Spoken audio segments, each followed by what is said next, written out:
Ask 20-year-old William Field what he loves, and he'll tell you. I always like to work, and I'm a helpful kind of guy. It's starting his day earlier than most, working full-time at Unity Point St. Luke's Hospital. Right now I'm waking up at 5 o'clock. He says it's worth it. My team treats me like I'm an actual employee. They know that I always like them helping me, and they like when I help them. That mentality of teamwork and acceptance stems from the program Project Search, a lifeline for students like William. It's thanks to a partnership between the ARC of East Central Iowa and St. Luke's. All of us need more opportunities to learn. That's you and me.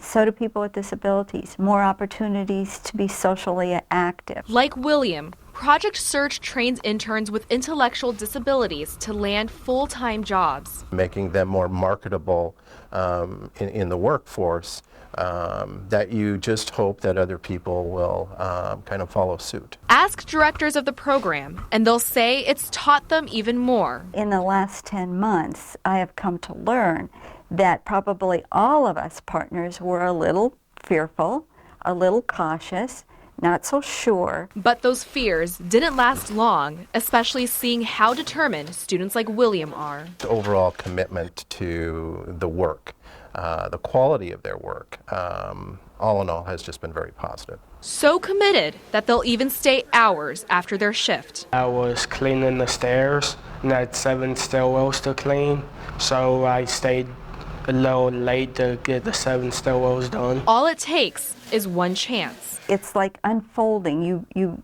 get to know them when you get a chance to meet people with disabilities. And William will tell you. I think we're looking fit. That chance will give people like him the world. I'm hoping that they know that Project Search will help them get a paying job in the future.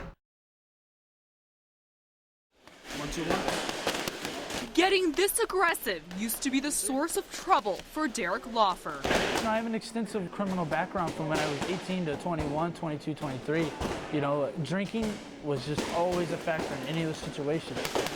The man you see here now is fighting for a different reason. He saw me, he saw what I was, he saw what I could be, and then he just works and works to make me the best person I can be. Because this is the sport that helped him become the best he could be.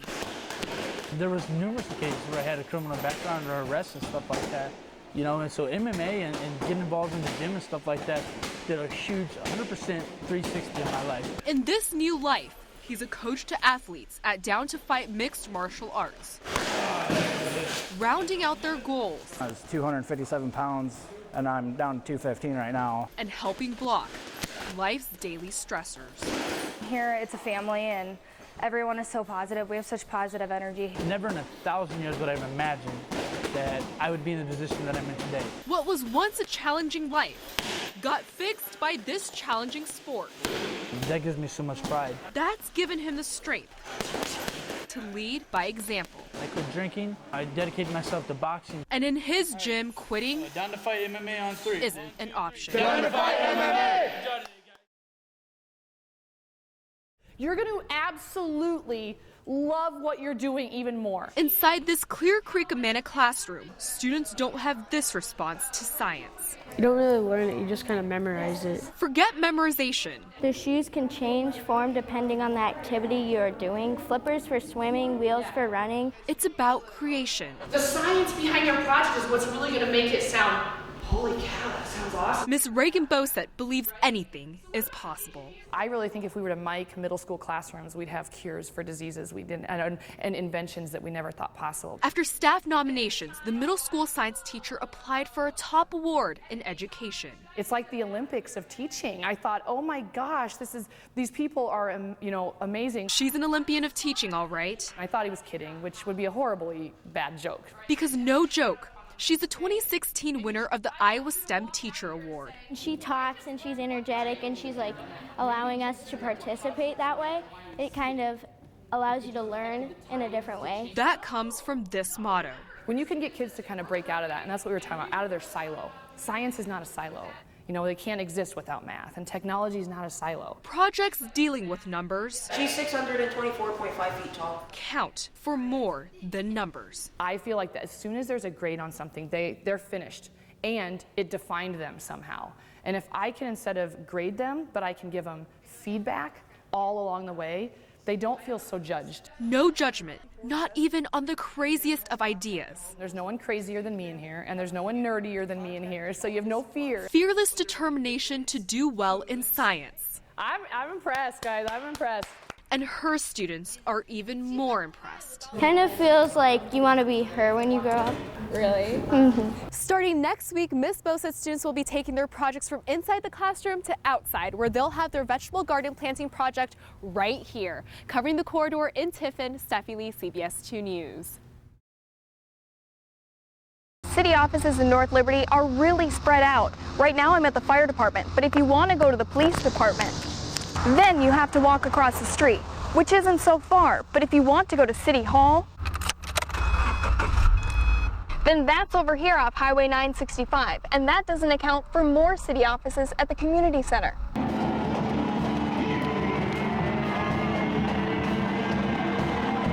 This is a robot kit. Students spent time building some of these today. The idea is to start small, and then who knows, maybe someday they could be building robots that perform surgeries. So we built the bar, we built our own tabletops and stuff, and we wanted to repurpose some stuff, so we have our vintage fridges over there.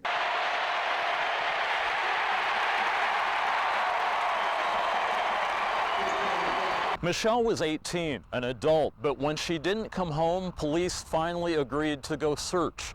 And they found her, not in some secluded park or alley, but right here at Westdale, where she had been killed in the most savage way. Show us how we do this. So you just, Bessie has her udders, and you just squeeze on the udders,